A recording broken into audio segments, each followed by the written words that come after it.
La parole est à Monsieur André Chassaigne.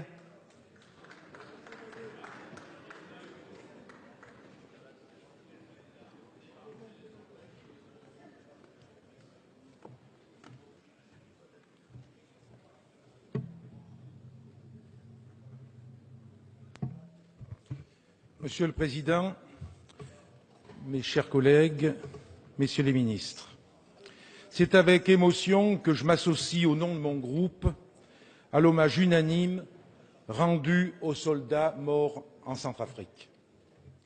À peine un an après l'engagement de la France au Mali, notre pays se lance dans une nouvelle opération sur le continent africain. Après l'opération Serval qui devait s'achever en juillet dernier, le président de la République vient de déclencher l'opération Sangaris, qui se traduit par le déploiement de 1600 soldats français. Il s'agit de la 50e intervention française en Afrique subsaharienne depuis les indépendances d'il y a 50 ans.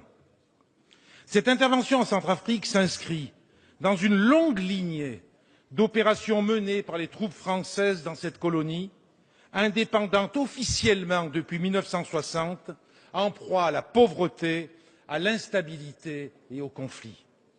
Autant d'interventions qui n'ont jamais permis de répondre aux maux qui gangrènent la Centrafrique. La Centrafrique, si elle n'est pas dénuée de ressources naturelles, est classée parmi les États les plus pauvres de la planète, occupant la 160e place sur 177 selon le classement de l'indicateur de développement humain du Programme des Nations Unies pour le développement. La France y est le premier investisseur. Il est impossible, dès lors, de prendre part à ce débat sur l'engagement des troupes françaises en Centrafrique sans ouvrir le dossier de la France-Afrique. Tous les 10 ans ou presque, un président de la République centrafricaine chasse l'autre par un coup d'État, derrière lequel la France n'est jamais très loin. Le peuple centrafricain a ainsi vu défiler des personnages insensibles à son sort, aussi corrompus qu'irresponsables. Les uns après les autres, les dictateurs ont été choisis et maintenus au gré de nos intérêts, entre guillemets, mais aussi pour protéger des bases militaires françaises dans ce pays considéré comme un porte-avions au centre de l'Afrique, utilisé lors de nombreuses interventions militaires dans la région. La France n'est pas étrangère à la situation chaotique que connaît ce pays. Elle porte une responsabilité historique dans la tragédie centrafricaine. Elle n'est donc pas la plus qualifiée pour intervenir. C'est un paramètre que nous ne pouvons pas ignorer, même si, je le dis clairement, il n'est pas question de tergiverser pour la protection des populations civiles, premières victimes des violences sanglantes qui déchirent ce pays.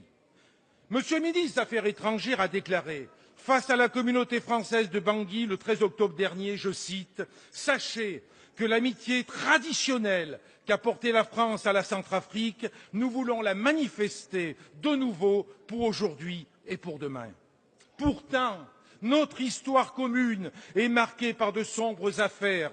Nous gardons en mémoire le pitoyable sacre de l'ancien sous-officier de l'armée française devenu l'empereur Bokassa Ier en présence de la diplomatie française. Malgré ce soutien, le président Valéry Giscard d'Estaing a décidé de débarquer son ancien ami devenu trop encombrant, incontrôlable, qui menaçait nos intérêts pour installer au pouvoir le président David Dacko pour ensuite favoriser la dictature du général Kolimba. Il sera remplacé par le dictateur Ange Félix Patassé, qui sera quant à lui chassé du pouvoir en mars 2003 par le général Bozizé, un jeu de chaises musicales orchestré par l'ancienne puissance coloniale. En 2007, face à la multiplication des mouvements rebelles sous influence soudanaise et tchadienne, les parachutistes français sautent sur Birao, dans le nord de la République centrafricaine. C'est de ce nord musulman qu'est venue en décembre 2012 l'offensive des rebelles de la Séléka qui, le 24 mars dernier, porta au pouvoir Michel Djotodia. Dans un réflexe hérité de l'histoire, le président Bozizé a vainement appelé à l'aide la France avant de prendre la fuite. C'est ainsi que l'actuel président centrafricain, est arrivé au pouvoir avec le soutien des rebelles de la Séléka qui sont devenus ses propres ennemis, Michel Djotodia qui en appelait à la France après avoir dissous la coalition rebelle de la Séléka. Aussi, au regard de notre histoire en Centrafrique, on peut légitimement s'interroger sur les différentes motivations d'une nouvelle intervention dans l'ancienne colonie. L'ordre du jour réel du sommet pour la paix et la sécurité en Afrique qui s'est tenu à Paris il y a quelques jours était clair. Avant de parler de paix et de sécurité, Paris et ses alliés du continent africain se sont intéressés à leurs préoccupations économiques et financières. Ce sommet est avant tout une offensive diplomatique pour la sauvegarde des intérêts de la France en Afrique. Riche de ses ressources naturelles, mines d'or, de diamants, de mercure, d'uranium, de fer, mais aussi culture du manioc, de bananes, de maïs, de café, de tabac, de coton, de canne à sucre, une forêt de 3,8 millions d'hectares aux essences précieuses, la République centrafricaine suscite l'intérêt du monde des affaires et du monde politique. Pourtant, ce n'est pas de cet intérêt dont le peuple centrafricain a besoin.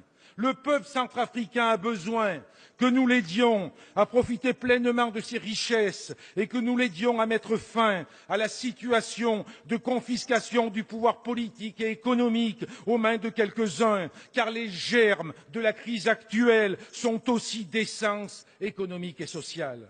Le peuple centrafricain a besoin du soutien de la communauté internationale pour que cessent les massacres qui se multiplient alors que les affrontements entre les milices Séléka et Anti-Balaka terrorisent la population civile. La terreur et la misère ont déjà poussé un demi-million de réfugiés dans des camps de fortune. Aussi, je le redis, il n'est pas question de tergiverser pour la protection des populations civiles. Pour autant, il convient d'agir avec discernement pour ne pas reproduire les erreurs du passé. C'est pourquoi, dans les circonstances que je viens d'évoquer, il revient aux Africains et à toute la communauté internationale d'aider ce peuple en danger. Or, derrière l'unanimité de la résolution onusienne autorisant le recours à la force, la réaction internationale est en réalité d'inspiration franco-française et sa teneur est purement militaire. En effet, le texte adopté par les 15 pays membres du Conseil sur proposition de la France autorise les soldats en Centrafrique à, je cite, prendre toutes les mesures nécessaires pour soutenir la MISCA dans l'accomplissement de son mandat. Dans ce cadre, la France va tripler son contingent sur place. L'Afrique demeure bien un terrain d'action militaire pour la France, ce qui fait d'ailleurs regretter à Amnesty International et à la Fédération internationale des ligues des droits de l'homme l'absence de mise en place plus rapide d'une véritable force de mission de la paix des Nations unies. Vous l'avez compris, nous avons, pour qualifier le sentiment qui nous anime, un réel malaise face à cette intervention. Nous pensons en effet que la France n'a pas vocation à jouer le rôle de gendarme de l'Afrique. Les valeurs anticoloniales, toujours défendues par les communistes, nous l'interdisent. Ces valeurs de solidarité doivent, au contraire, nous pousser à mettre sur pied un partenariat équitable et durable, un système d'aide au développement plus efficace, plus proche des populations. Ces valeurs nous obligent également à rompre définitivement avec la France-Afrique et à encourager les démocrates africains et les diasporas militantes pour faire tomber les honteuses tyrannies africaines qui n'ont que faire des peuples qui ne cessent de s'appauvrir. Ces dictatures qui préfèrent défendre des intérêts des firmes privées tentaculaires exploitant aujourd'hui 80% des gigantesques gisements africains et dont les bénéfices sont rapatriés dans des paradis fiscaux. Notre pays a une dette morale considérable envers le peuple de Centrafrique, une dette qui nous oblige à reconnaître que nous n'étions pas les mieux à même pour intervenir dans la situation dramatique qui le frappe. Oui, nous sommes favorables au recours à une force d'interposition sous l'égide de l'ONU, mais une force qui soit multilatérale. Cela suppose que la France ne soit pas la seule à être impliquée sur le terrain aux côtés de la MISCA. C'est la communauté internationale dans son ensemble qui doit être mobilisée. Cette force doit avoir pour mission de créer les conditions d'un cessez-le-feu, d'un secours organisé aux populations en détresse et d'ouvrir la voie fois à l'état de droit. Elle ne pourra que si elle ne peut être soupçonnée d'agir au nom d'intérêts à préserver dans une ancienne colonie. C'est un lanceur d'alerte que je m'adresse aujourd'hui à vous. Les interventions militaires françaises vont à contre-courant de l'histoire. La mission de la France, c'est de défendre la stabilité et la paix des peuples en Afrique. Notre pays n'a pas vocation à défendre des dictatures et des États artificiels. La mission de la France, pour être en harmonie avec ses valeurs et ses idéaux des Lumières, n'est pas d'être le gendarme de l'Afrique. Elle est de remiser les visions géostratégiques nées du temps de la colonisation pour en écrire d'autres, respectueuses des peuples, respectueuses de leurs richesses, respectueuses de leur souveraineté. Chers collègues, c'est ainsi que la France grandira. Merci, Monsieur Chassaigne.